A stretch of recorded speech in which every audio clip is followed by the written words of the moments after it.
everybody, my name is Maddie, and welcome back to another episode of Bridezillas, where we take a look at some of the worst stories I could find, and we judge people. Welcome, become one of my council. I'm not gonna waste any more time, let's just dive into the first story. And our first story comes from r/am I the asshole from consistent_guest_146. AITA for not wanting to follow my sister-in-law's rules for her wedding and saying her insecurities aren't my fault. Ooh, that's an interesting title. Alright. My female 27 brother, male 34, and his fiance, female 31, are getting married soon. My husband and I got our invitation, all fine. However, this is the problem I'm having with them. I am not a bridesmaid or in the bridal party because I have a baby and she's very young. And I was either pregnant / with a newborn during most of the wedding planning that was for the best. So I'm just a regular guest like everyone else, right? Well, my brother and his fiance came over a few days after they sent the invitations because they wanted to talk to me. My future sister-in-law basically told me she had gotten a dress for me and she'll love for me to wear it for their wedding.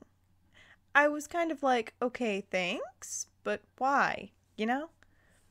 At first, she didn't want to tell me why they'd chosen a dress for me, but finally she told me that I tend to, quote, draw too much attention to me, unquote.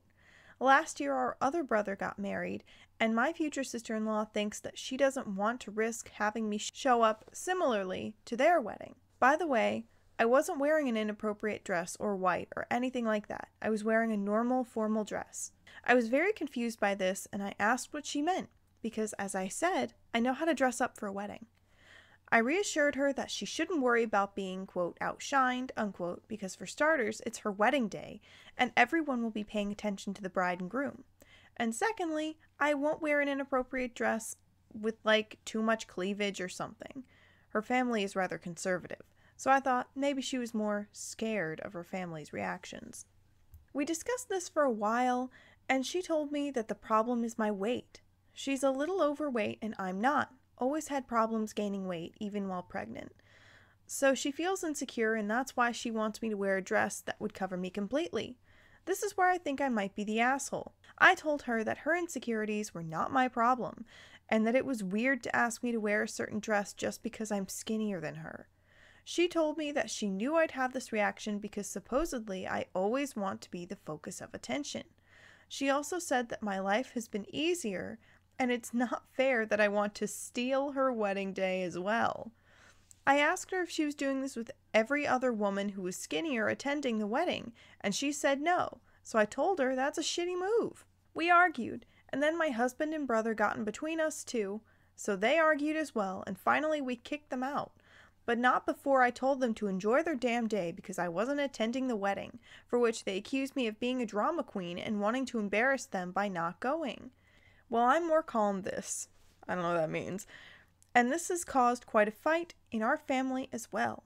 I admit that I was so tired and stressed that day because my baby had been sick all the prior day / night. So I don't know, do you think I exaggerated here? Or were they truly rude to ask me something like this? Okay, first of all, dude, what the fuck? So she doesn't want her to look skinnier than her, to, like, be skinnier than her at her own wedding, but she still wants her to be there even though she's, like, taking out her insecurities on her? Why? I'm so afraid you're gonna steal the attention away from me at my wedding. Oh, but you still have to go, though. Like, she sounds like a major control freak. What the hell? And I don't think OP was an asshole at all in that situation. I think they handled it probably better than I would have. Because, I'm a very small person. I'm really petite. And I have also had, problems, like, gaining weight. And if somebody, like, criticized me like that, I would be majorly pissed. So I think OP is completely in the right to not go to that wedding. I feel like the brother also sucks because, like, I get wanting to support your future wife or whatever, but this is ridiculous. Like, that's your sister. That just sucks. Like, this whole situation just sucks. I'd be like, yeah, no, I'm not going to this thing. I hope OP doesn't go, and if anybody asks why they weren't there, I hope she tells them the truth. Our next post comes to us from r/am I the asshole again. This is from Glittering Menu 962. Am I the asshole for asking my cousin to move the date of his second wedding? My 29 female cousin Frankie, 33 male, and his wife Nora, 32 female, have been married almost 15 years. They got married a couple weeks after Nora's 18th birthday. Last weekend, they announced to the family at a get-together that they were having a second wedding in September, as they were now in a position where they could afford to finally celebrate their marriage with friends and family the way they wanted to. When they married originally, it was just the two of them and two friends at a courthouse. But Nora had always wanted a big, fancy, white wedding. Now, usually this wouldn't be a problem. I'm happy for Frankie and Nora and excited to get to attend their wedding. However, the date they've picked is the day before my wedding. My fiance, 29 male, and I have been together for 9 years and have been planning our wedding for at least 3 years. We've had our date and venue booked for 2 years. Our save the dates only went out last month. When they announced their date, I asked Nora privately if they were joking with the date they had picked. Nora looked at me really confused until I pointed out that they were having their second wedding the day before my wedding. Nora told me that the date they'd chosen was the date they'd met in high school, and it was an important date to them.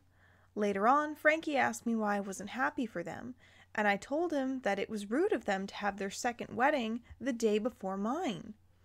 I told him that he had especially ruined my wedding, because no one was going to attend two weddings in a row on a weekend, especially not our elderly grandparents. Frankie apologized and said he didn't know our wedding date when they booked it. He told me that they weren't going to move the date, and had the gall to suggest that I move my wedding if it matters that much to me. I snapped and told him that it was tacky to have a redo wedding, because they decided to get married on a whim at 18 with barely a penny between them. Frankie got mad with me. He and Nora left shortly after. That night, Frankie and my aunt, his mom, sent me angry messages telling me that I know why they got married so young. Nora came from an abusive household. She was essentially the punching bag for her brother, and her mother let the abuse continue. They married because Nora and Frankie saw it as her only way out. My aunt and Frankie have since told the other family members, who are mostly mad that I suggested Frankie move his second wedding. Some think that, given as he's already married, then he should move it. Am I the asshole for asking my cousin to move the date of his wedding? Edit to add. My save the dates didn't go out until last month. However, my family have been aware since we booked it. We've got a family group chat that Frankie is in, and I posted it there. I think the cousin sounds like an asshole. It sounds like it was an intentional move there. It sounds to me like they were being kind of lazy and they're just trying to like piggyback off of OP's wedding, because there's no way you're gonna remember the exact day that you met somebody in high school. Come on. Nobody remembers that shit. I don't think OP should move their wedding. Obviously, I think the cousin should move his wedding, because it's not even an actual wedding. It's just a fucking party. It's not even they're not even actually getting married. They're already married. So yeah, OP, not the asshole. All right, last one, and this is a long one. So, like, grab a snack or something.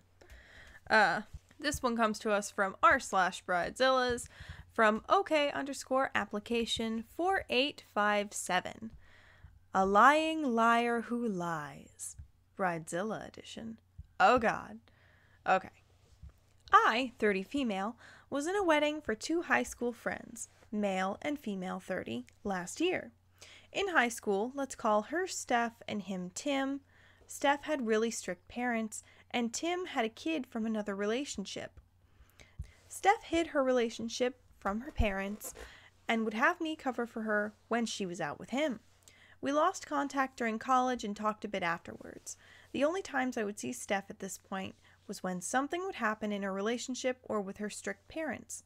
In 2022, after the lockdowns lifted, I was deprived of socializing and was invited to hang out with her and some high school friends I hadn't seen in a while.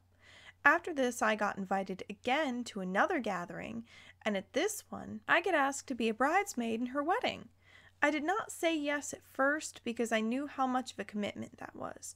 She was upfront about the costs of who was paying for what. She covered the dress and a hotel to stay in on the day, and I would pay for hair, makeup, and whatever else.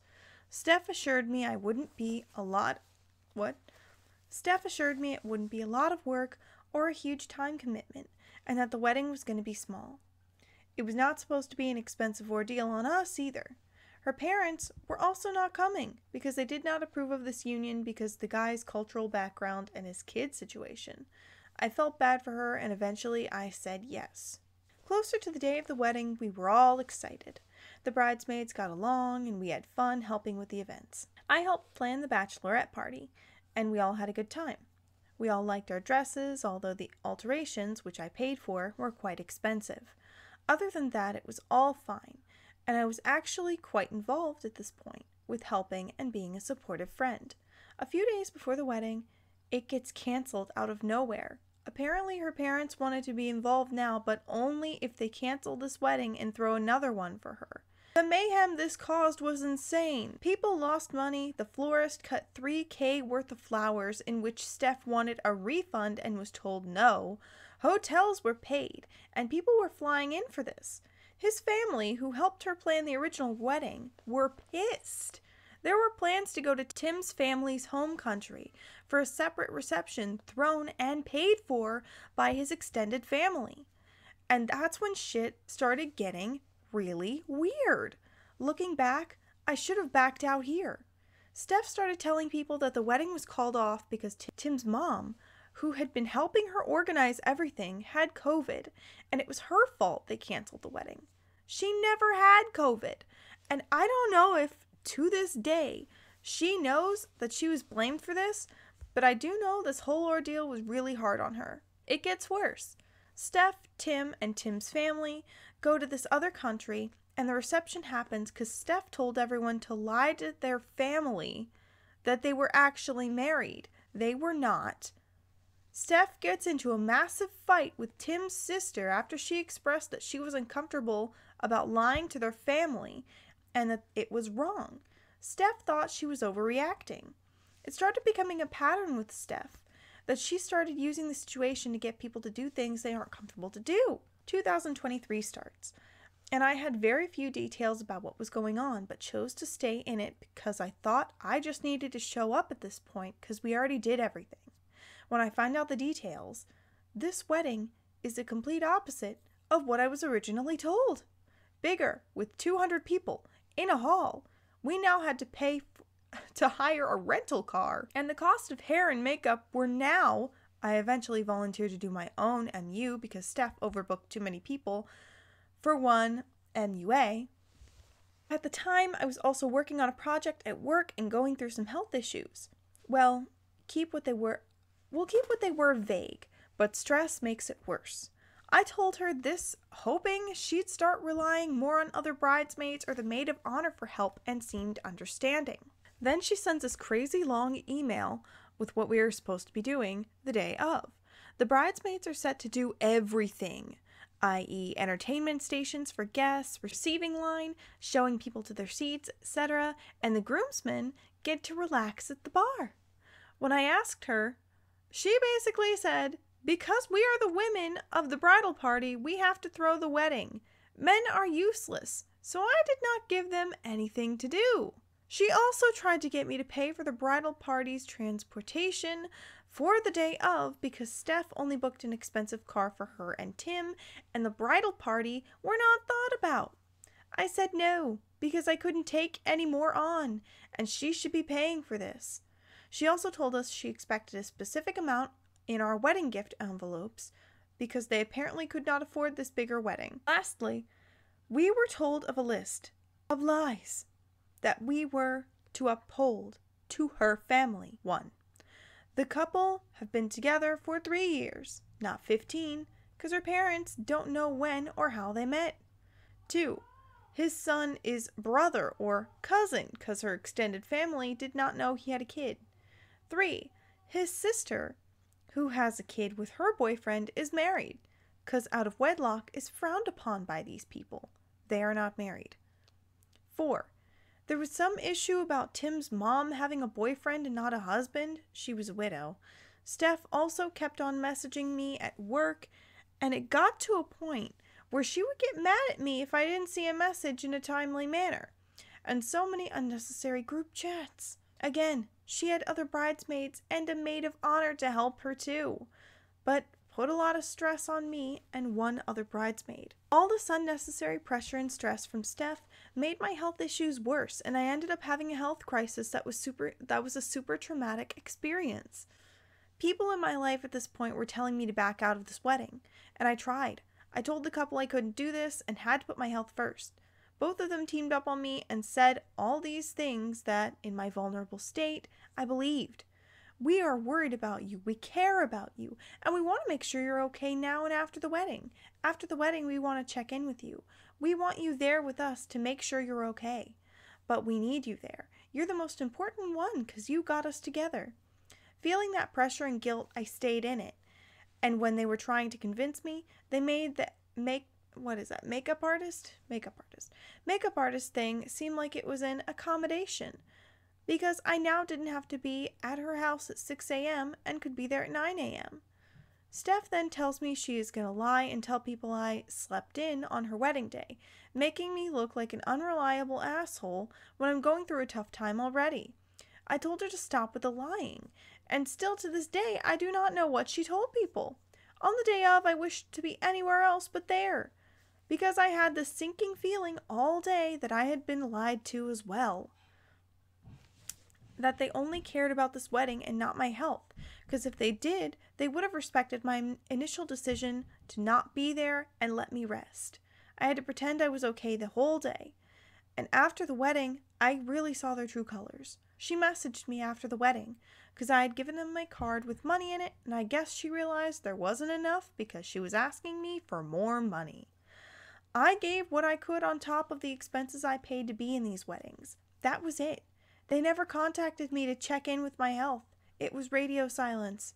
I ended up blocking them both on everything. And looking back, the red flags were there the whole time. She was just really good at guilting people with her situation to get them to do what she wanted. This whole thing still affects me to this day, and I had to be in therapy for months after, and weddings trigger me now. I have since learned that having hard boundaries in times like that, where I needed to be there for me, is okay. And if they got mad, then that was their problem and not mine. I also learned I never want to have friends like that again, and I'm super picky about my circles now. I guess weddings show you who your real friends are after all. That was a roller coaster, so I'm going to keep my commentary short with a little golden piece of advice. If it sucks, hit the bricks. Fucking leave. You can just stop texting back. Don't text them back. They seem really considerate all of a sudden. You know, oh, so worried about you, la la la. Once you stop wanting to do everything for them, they're lying to you, girl. They're lying to you. Another piece of golden advice. Something seems like it's too good to be true. It usually is. Everybody here sounds like they absolutely fucking suck. Except for Tim's family and the OP, obviously. I also feel really bad for Tim's child. Why the hell would he get into a marriage like that? Where this woman is lying about his kid to, like, everyone. To her entire family. That is terrible. That poor kid. Yeah, this whole situation sucks ass. Alright, those were 3 crazy Bridezilla stories. I'm tapping out for the day.